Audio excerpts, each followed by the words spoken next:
Hey everybody, welcome back. It is Seven, your favorite jester, once again.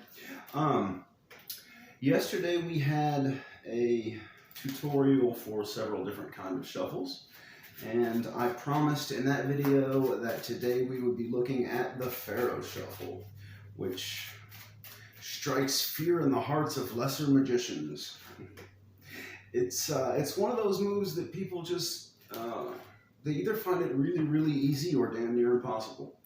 And I completely understand both of those viewpoints. But we are going to cover it today. And let me say up front that I am not going to make you the perfect Faro shuffle practitioner. And I'm not going to try to. I cannot do a perfect Faro shuffle every time. If a perfect Faro shuffle is shuffling 26 cards into 26 cards and getting them to interlace every other card, fine, that's perfect. I'm not worried about it.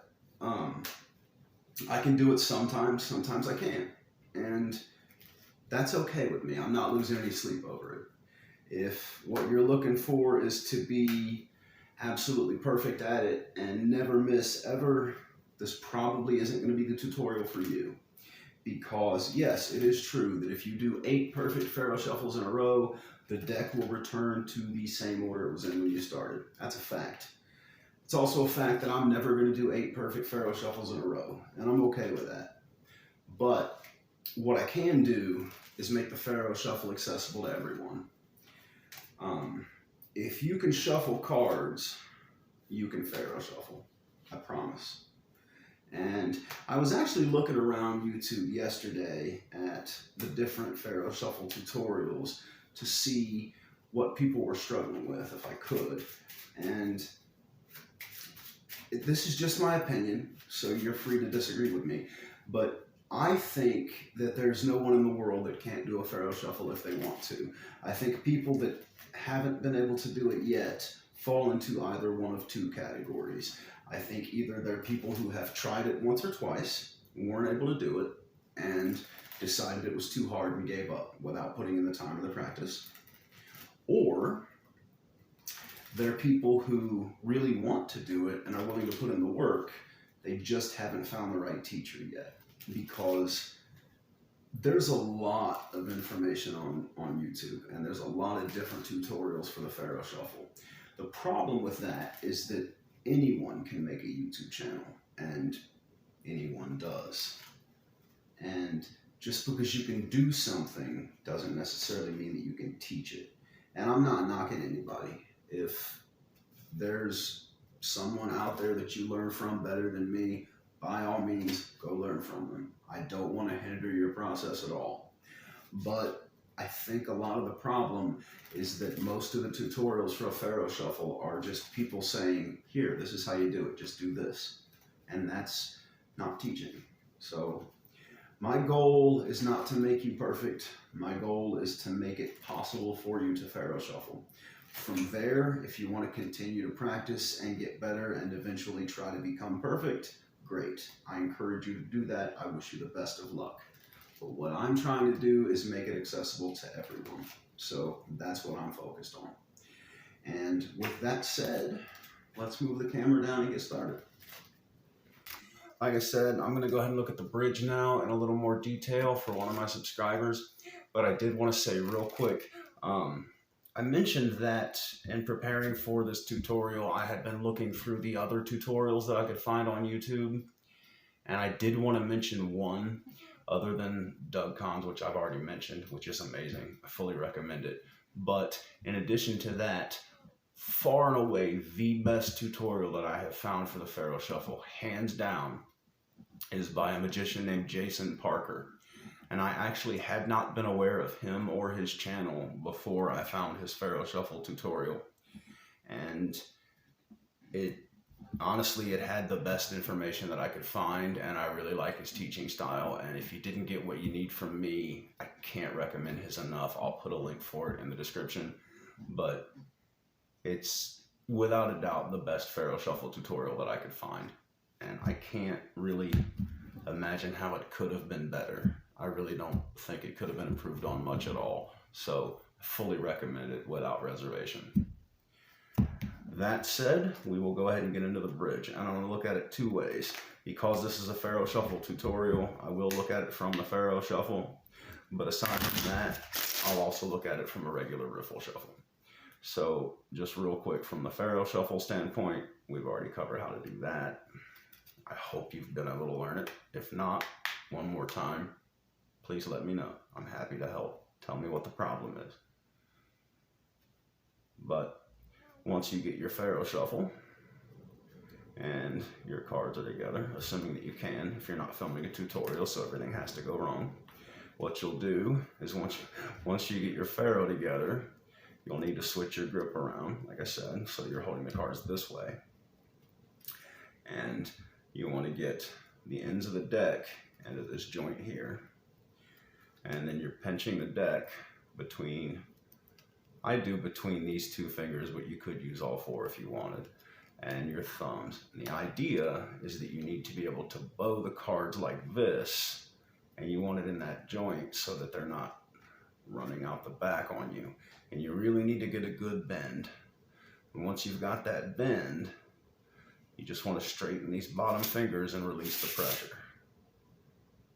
Keep the thumbs on the top so they don't fly back at you.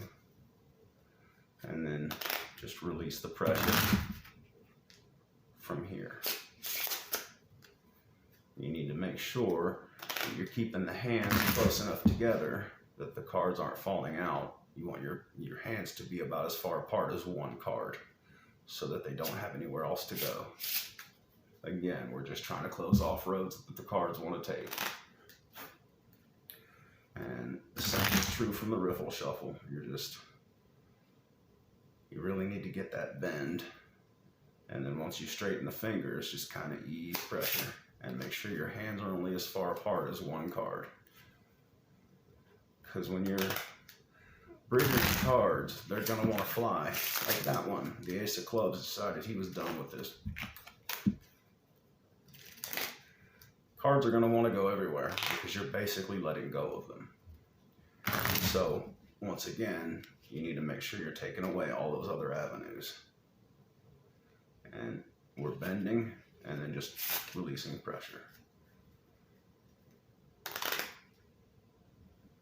From here, we keep our thumbs on top, fingers underneath.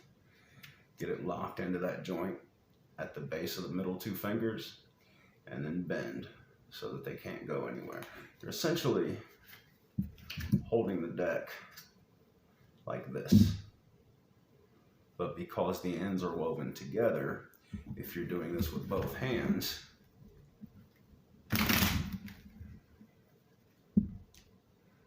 do that with both hands and bend and push together, the cards don't have anywhere to go. And then once you straighten these fingers and release pressure, they go the only place they can. It's still about taking away all of their other avenues. And last but not least, I'm sure this will go terribly since it's a tutorial, but we will look at the one-handed bridge that can sometimes accompany the Faro Shuffle. Faro Shuffle, which is nearly impossible when filming the tutorial. It's the same thing. When you get to this point, you want to hold the middle of the deck in this kind of almost straddle grip without the fingers on the end. Put this hand at both ends so that you're taking away escape routes. You're pushing up with the first finger and bending down. And then you're just gripping here. Your pressure is here with the thumb and the middle two fingers pushing together. And the top of the deck is going to hit your palm so that when you release the pressure, the cards don't have anywhere to go. And this brand new deck now looks like a C.